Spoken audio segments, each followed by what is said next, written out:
Hey everyone, I'm Selena Hill, and this is the new norm on Black Enterprise. Today, I have the honor to speak with TV and radio host, author, and actress Bevy Smith, aka the Queen of Pop Culture and Harlem's Finest. Bevy, Hi, thank you Ben. so much for being here with us today. Thank you so much for having me. So, for those who don't know you, Bevy, and aren't as familiar with your background, how would you describe the Bevy Smith in your own words? I'm a radio and TV host. I'm an author. I'm a public speaker, and I'm a native and lifelong Harlemite. Right, right. Also, legendary media personality as well, actress as well. We'll get to that. Yeah. And you recently did a TED Talk, which I thought was phenomenal. You gave great advice when it came to authenticity, confidence, and success.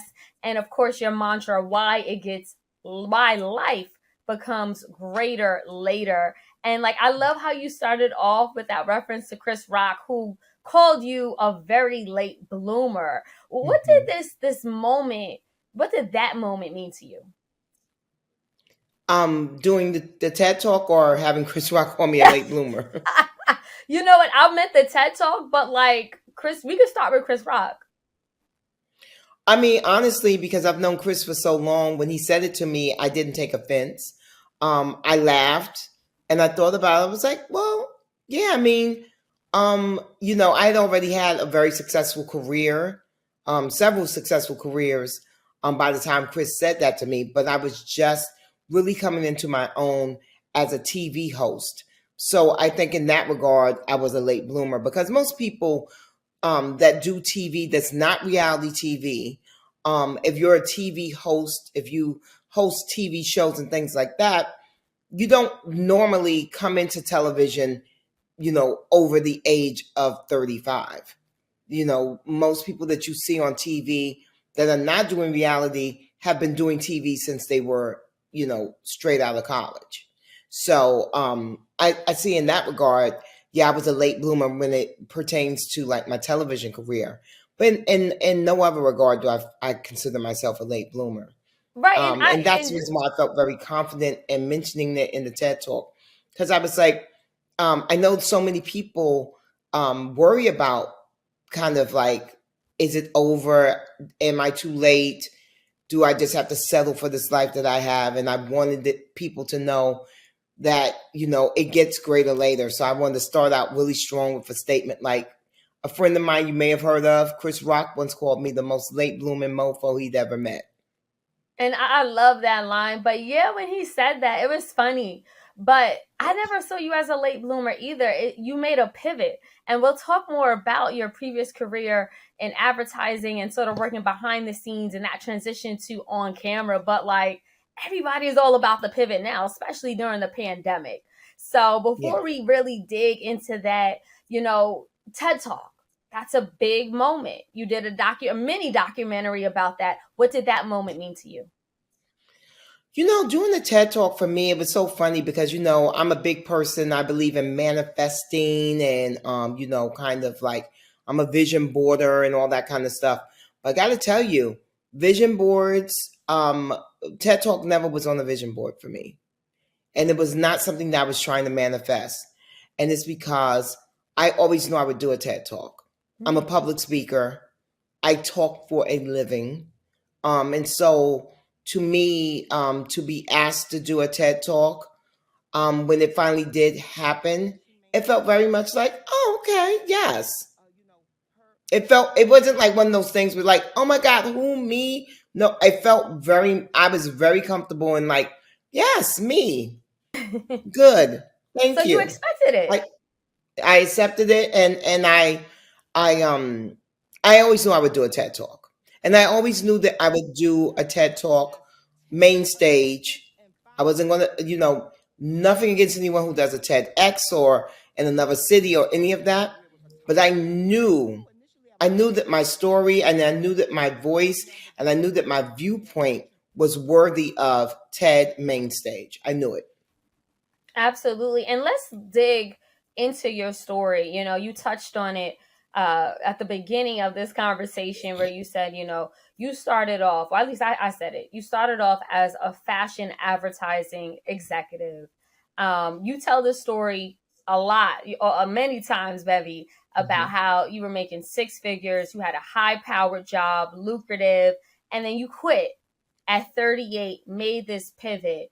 Tell us, what was that moment like where you said, everything seems to be going so right, but I want something different. I want something more. Yeah, in my book, Bevelations Lessons from a Mother, Auntie Bestie, that's one of my favorite chapters where I get to really detail what was going on in my head. And it's really about, I had to come to grips with the fact that even though I was living a dream life for many people, what I mean, I was going to Europe, 6 times a year, flying first class, staying in glamorous, suites. And, I had a huge expense account and I was really living a dream life, especially for someone who grew up in the hood. I grew up on 150th Street and 8th Avenue. So, the kind of world that I was like a part of is not what you normally see from a girl of a girl from the hood. And so I realized that it was a dream, but I also realized that it was no longer my dream. And so I need to make a change. And that's something that, for me, is one of the most important messages in my book is that I want people to understand that just because something can look like, what most people would want, what people are working towards, what they covet, and all of that, if it doesn't feel right for you, if it no longer satisfies you, then it's okay to say, yeah, I know everyone wants this, but I don't. Wow. And one thing that you talk about is, you left the job, and then from a period of, I believe, 40 to 45, you struggled Yeah. financially. Did you Mhm. not have a plan or savings account or some type of strategy at that time? How did you sustain your lifestyle? Well, here's the thing. I had money saved, but I miscalculated a couple of things. One, I didn't realize how much of my life was expensed. So I didn't realize that I had never paid a cell phone bill. Um, all of my exotic locations, I would like be in Paris or in Milan or in London for business.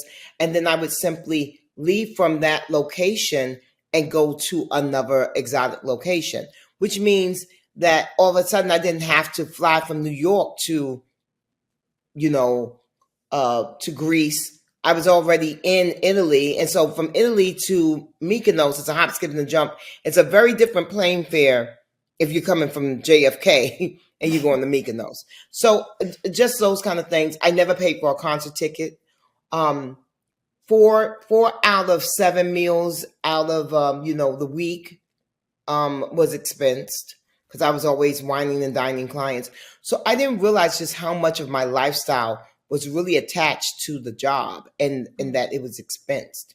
It was being subsidized by someone. So that was one thing. And then also too, when I quit, I immediately took a really great trip. I call it the sepia version of Eat, Pray, Love. I went to, South Africa. I went to Zambia. I went to Costa Rica. I went to Brazil. And I was there for like 3 months. And I stayed lovely. I stayed nice. And then when I came back, I took acting classes, photography classes, improv classes. I started going out to LA to try and make connections in entertainment and doing different things like that. And all of that, I was fueling all of that. And I wasn't having any money coming in. So that's how my savings dwindled. So, 2 years into the journey, I was like, oh, there's no more like accounts that are over there and hidden. As a Black enterprise viewer, I can, you have like multiple accounts. If you do well, you have some money here, you have it squirreled away there. And then I realized that, I had kind of run through all of those accounts and I was like, oh, wow, I'm broke. And so it was so interesting because although I was broke, I never felt dejected about not having money. I just was like, okay, you're broke. But I was literally doing everything that I had set out to do. So when I quit my job, it was with the idea that I wanted to become a writer. And I was writing for Glamour, Paper Magazine, Interview Magazine, Essence. I wanted to do TV. I was all of a sudden on VH1, BT. I was doing all the things I wanted to do, what I set out to do, but the money had not caught up yet. Mm. That is so interesting because we always hear the saying, keep your head down and the money will come. Did you have to be intentional to start generating revenue? How were you able to start making money from, all your talent? Well, I started a business called Dinner with Bevy where I connected celebrities with fashion brands and fashion magazines. That's how it started out. So I did dinners for Pharrell, Kerry Washington, Idris Elba, and I hosted all these fabulous dinners, and I did them for Chris Brown, Ti, and the brands would pay me or the labels would pay me. Excuse me, and so I started making money like that. But the really great thing about that business, Dinner with Bevy, which I still have to this day, the great thing about that business is that um, I was able to start it with no money down because all it took was me utilizing my relationships. So I looked in what used to be called the Rolodex, which is now just simply your phone, where you keep all your contacts. But I looked and I realized that I had relationships with every major fashion house and every major fashion magazine. And then I realized that because I had worked at Vibe and at Rolling Stone, I also have relationships with a lot of publicists of celebrities and with a lot of managers of celebrities. And so I was able to kind of, put those people together in a room for the benefit of both parties. And so I was kind of a corporate matchmaker, and that was something that helped get me back on the path of financial um, stability, but even more so, it led me to having a very robust relationship with a lot of celebrities, which when I went on to do a lot of red carpets, then celebrities knew me and liked me because they had either attended my dinners or they had been the guest of honor at my dinners. Then, of course, when I started doing my radio show, I'm able to get great guests. And when I did Fashion Queens, we were able to get great guests because of that. So it all worked together. It all worked in tandem. And so, I'm a big believer in everything. It is as it should be. If I had not gone broke, I would have never created Dinner with Bevy. And then my career trajectory would have looked very different. So you almost stumbled into becoming an entrepreneur. Oh, I call myself an accidental entrepreneur. What Yeah. so what lessons would that you learned there do you still apply today, or would you even give to others? Well, I think one of the best things in life is knowing how to kind of eat what you kill. So being able to go out and to create a personal brand and have that personal brand become so successful that people just want to talk to you and people will pay to hear you talk. That's pretty freaking amazing. And it's not something that I'd ever really even fathomed. And it just kind of happened. And of course, I feel like, it's all very serendipitous because when I quit my job in 2005, there was no such thing as personal brands. People were not brands. Brands were Coca-Cola and Procter and Gamble. People were not brands. And it was just like through, my metamorphosis worked in tandem with the cultural metamorphosis of people becoming brands. And I think a lot of that had to do with, and you're way too young to remember this, but in 2008, there was a housing crash, and a lot of people were left out in the cold, literally and figuratively. And that changed a lot of people's mindsets. And I think that even now with what happened with the pandemic and everything, and I think now people will never ever ever go back to kind of like head down. I have my job. I'm going to stay on my job. I'm going to do the best job on my job, and then I'll like be there for 20 years. I think people realize that that's no longer really an option for most people. It's certainly not the way that you make the most money. So even if you have a job, you have to become a personal brand within a brand. Bevy, So that's hearing my you kind of talk. advice. Yeah, no, that is such great advice. You're such a wealth of knowledge, and you share such great advice in your book, Revelations, and in so many conversations that you post. I love what you just said about branding. So, when you became this brand, the brand that you are, was it intentional? When did you realize and say, you know what, I have a brand, it's profitable, and you're also being very resourceful? When was that? When did that light bulb come off and you say, let me run with this? It came about because immediately I started being asked to be a public speaker. It was very weird. My career had been very white. So I worked at Vibe for, I guess, I don't know, either 3 or 5 years. I can't even remember, child. It was so long ago. For some years. But prior to that, I had been a media director at an entirely white advertising agency. And then when I left Vibe, I went to Rolling Stone. Again, the only black people besides me were like, they had one editor that was black, and then they had mailroom people, and they had security people that were black. So I had always worked in very white spaces. And even working at Vibe, because I was working on luxury fashion, again, there weren't a lot of black people in the space. And so it was just like, how can I put it? It was just, I learned a lot about myself, about being resourceful. And I learned the value of my authenticity and my very specific cultural experience.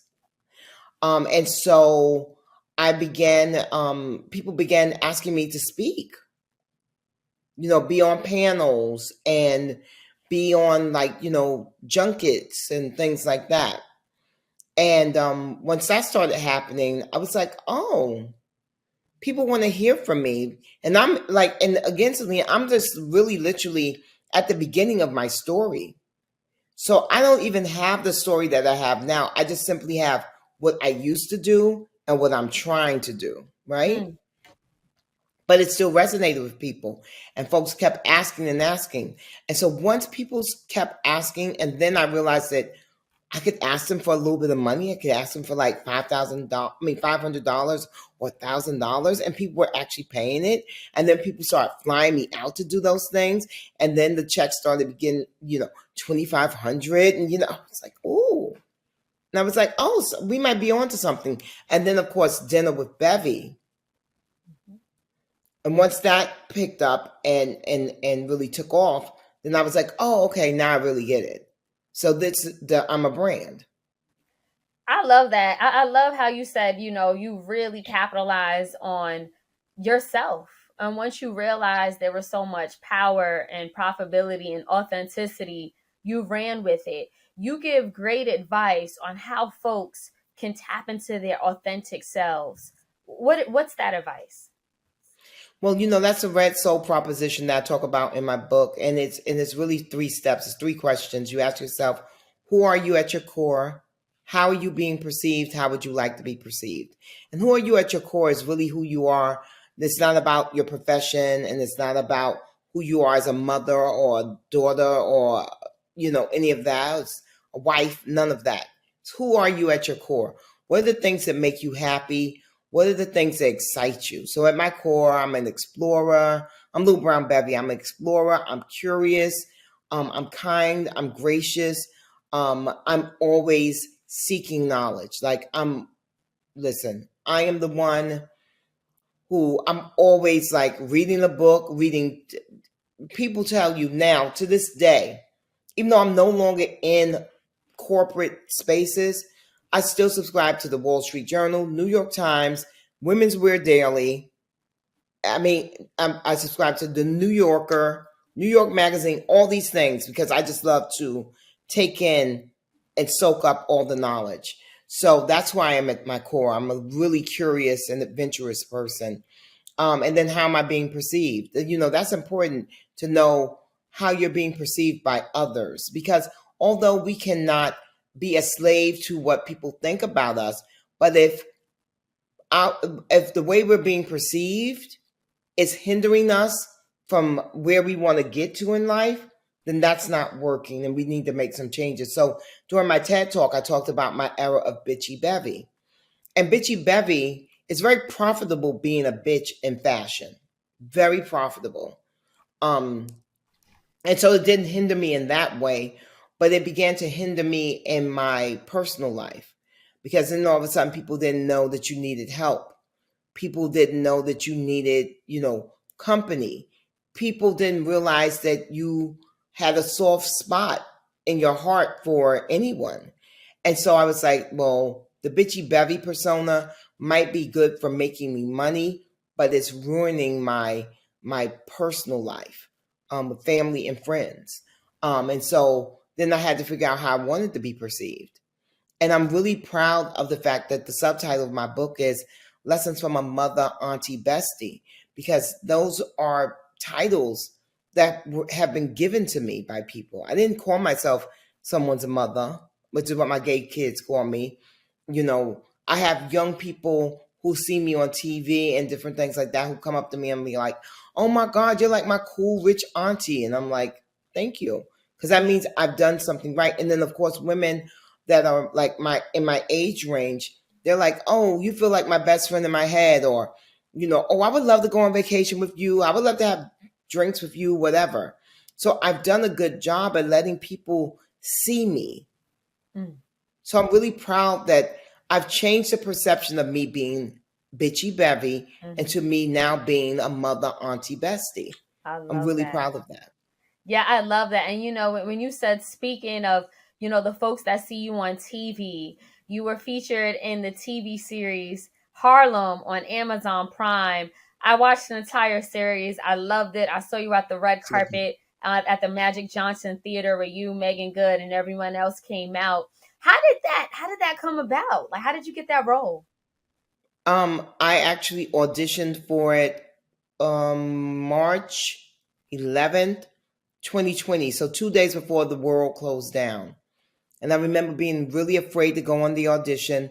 And I didn't know if I was fearful because I was afraid of, we didn't know what COVID was, or I didn't, or I was like, or am I afraid to go because I'm fearful of doing something where I'm not known or where I'm not good yet. Like I'm finally now bona fide TV radio host and a public speaker. Like those are things that I'm really good at. Those are things that I can get a check up from at any given moment. I'm a bona fide in those spaces. And it took a long time for me to become a bona fide. So now I've been a bona fide for, I probably say, I give it 5 years, right? Maybe 7 years. I feel like I've been on the journey for a long time. And now all of a sudden I'm switching up and doing something where no one knows me in that space. I have to prove myself all over again. So I was like, when I went on the audition, I was like, am I afraid to go on this audition because I'm afraid of getting COVID? Or am I afraid to go on this audition because I'm afraid that I won't do well and that all of this will be for naught? And I went on the audition, and like I said, the world closed down 2 days later. And I wrote in my book, because I was actually editing my book during the pandemic. I wrote in the book, I don't know what happened with that show and the audition, but I'm glad I went and I didn't stink up the joint. And then, you know, in the summer of 2020, they called me and said they had a role for me. So that's how I came about. It's really cool. That's amazing. I know we have to wrap up. Just quickly, how do you what is your source, or what do you tap into when you push yourself to pivot and to move beyond your comfort zone? Because for a lot of us, we are afraid because we know, like, we're not that good at it. We master certain things, and then when it comes to moving into new spaces, it is brand new, and we're Yeah. not starting at a level of expertise. So how do you push yourself to actually do that? Well, I don't want to rest on my laurels. there's still so many things I want to achieve in life.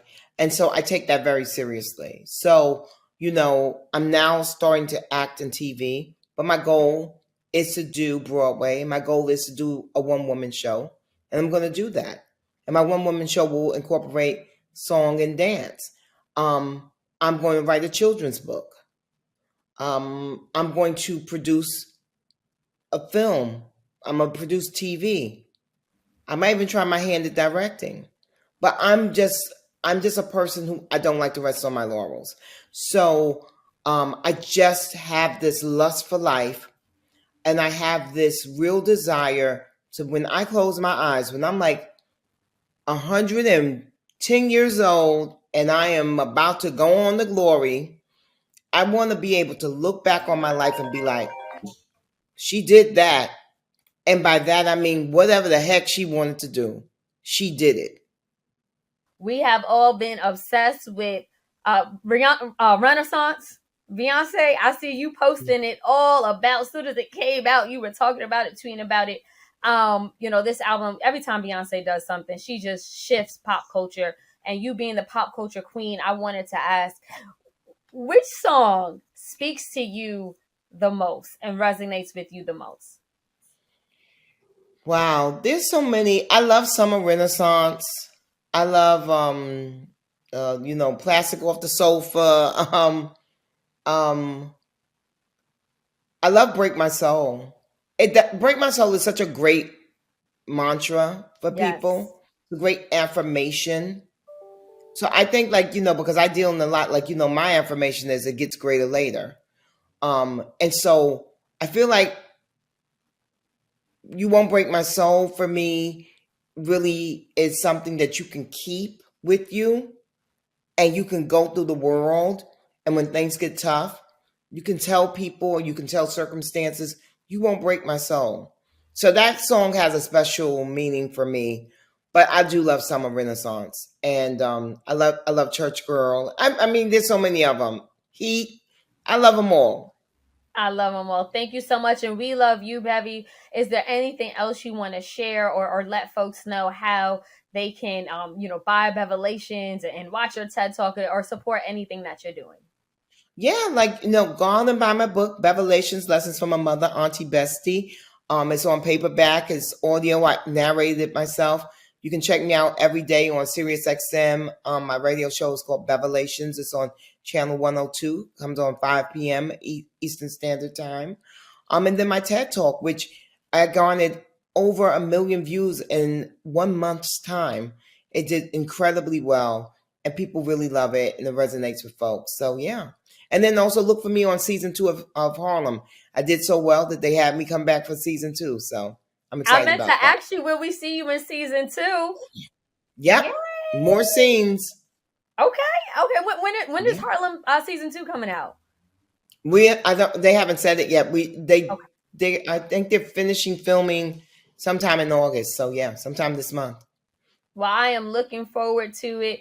Thank you so much again, Bevy Smith. We appreciate everything you've done and just the paths that you have blazed for so many other young men and young women, and just being the icon that you are. Thank you so much.